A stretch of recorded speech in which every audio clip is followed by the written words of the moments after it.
Hi everybody, it's Nash and Hannah again with North State CrossFit. We are talking about anterior pelvic tilt and drills to address it and kind of get these low abs and glutes firing in good positions. So in our last video in this series, we talked about working lower body external rotation while keeping those lower abs and obliques nice and tight.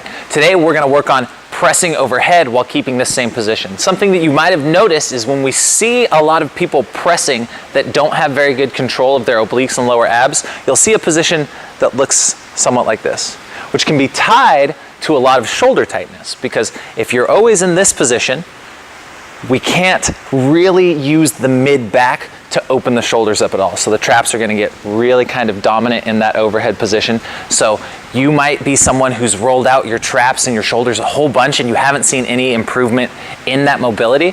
I would start trying to address these lower abs, because you need to be able to keep that pelvis neutral to be able to cue the correct muscles in your back to get that overhead position better. So this is a really good drill to try it. What Hannah's gonna do, she's gonna assume that same position we talked about in the last video.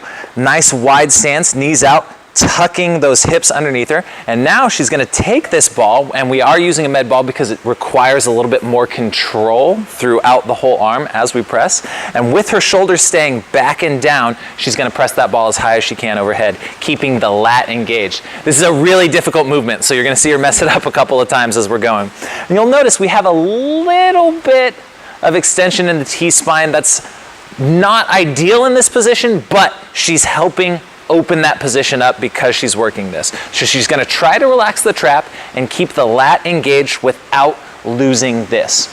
All right? Thanks, Hannah. Go ahead and give it a try. See if you can really focus on getting that scap back and down as we're pressing overhead with that lat engaged without losing this oblique position. Should help you out a lot.